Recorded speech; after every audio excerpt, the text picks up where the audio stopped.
কবরের সামনে রেখে, কেবলাকে পেছনে রেখে দোয়া করার বিধান। কবরকে সামনে নিয়ে দোয়া করা যাবে। রাসূলুল্লাহ রওজা শরীফকে সামনে নিয়ে দোয়া করা উত্তম, যাবে। কোথায় আছে? বুখারী শরীফ 2য় খণ্ড 939 পৃষ্ঠা, হযরতে আনাস রাদিয়াল্লাহু তাআলা আনহুর হাদিস। আবু দাউদ শরীফ 461 পৃষ্ঠায় আছে। মিশকাত শরীফের হাসিয়া 154 নম্বর হাসিয়ায়, 2 নম্বর হাসিয়া 154 পৃষ্ঠা নম্বরে আছে, কবরকে সামনে নিয়ে দোয়া করা যাবে। আমরা বুখারী শরীফের সামান্য একটু আমরা বলতে পারলাম, রয়ে গেল 5টি হাদিস। আমরা আবার 5টি হাদিস অন্য সময় বলবো। এখন একটা ছোট্ট বই যেটা আমরা হজ থেকে আসার সময় সবাই পাই, দেখেন সেখানে যারা নিজের আল্লাহর মধ্যে ওসিলা করা যাবে না, ওসিলা দেওয়া দর।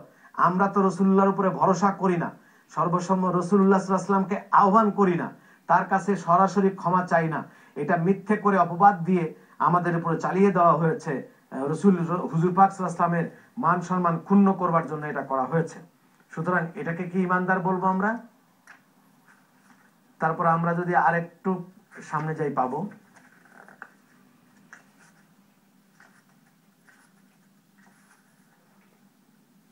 মসজিদে নববীর জিয়ারত এবং তাতে নামাজ আদায়ের উদ্দেশ্যে যে কোনো সময় আপনার জন্য মদিনা যাত্রা করা।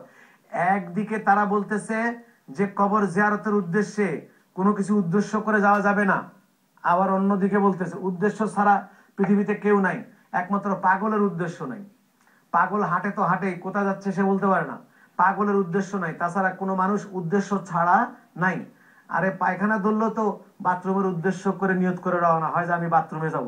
পায়খানা ধরলে কেউ বেডরুমের বিছনার দিকে রওনা হয়, বাথরুমের দিকে রওনা হয় কেন? নিয়ত করে রওনা হয় যে ওখানে গেলে বাথরুম করা যাবে। তো সুতরাং নিয়ত ছাড়া মুসলমানের কোনো কিছু নাই। আর এরা বলতেছে নিয়ত করে যাওয়া যাবে না। জিয়ারতের, মসজিদে নববী জিয়ারতের সঙ্গে হজের কোনো সম্পর্ক নেই। আর যেগুলো হাদিস এগুলো নাকি বানোয়াট। তারা একদিকে বলতেছে এগুলো নাজায়েজ, আর অন্যদিকে তারাই দেখায় দিচ্ছে নবী সাল্লাল্লাহু আলাইহি ওয়াসাল্লামের কবরের কাছে যাবেন এবং কবরের সম্মুখে দাঁড়িয়ে নিচু স্বরে আদবের সাথে বলবেন।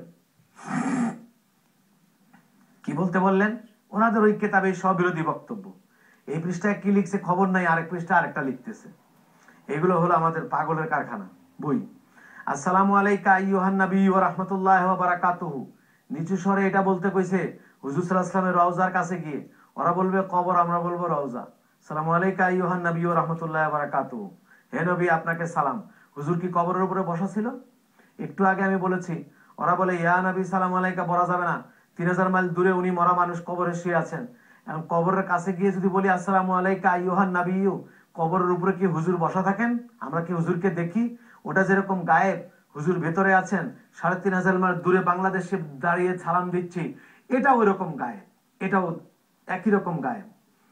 দরুদ শরীফ পাঠ করার পর নিচের দোয়াটি পড়তে বলছে, তারা আবার লিখেছে কি, আল্লাহুম্মা আতিহিল ওয়াসিলাতা ওয়াল ফাদিলাতা ওয়া বাসুল মাকাম মাহমুদান আল্লাযী ওয়া'আতা আল্লাহুম্মা আজজিহি আন উম্মতি আফদালাল জাযা।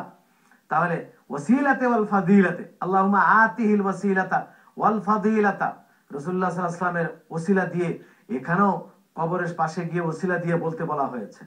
ওখানে তারা বলল ওসিলা জায়েজ নাই, মুহাম্মদ রাসূলুল্লাহ ওসিলা দিয়ে কোনো লাভ নেই। আর এখানে এসে বলল হুজুরের ওসিলা দিয়ে দোয়া করবেন। আবার জান্নাতুল বাকির কথা বলি।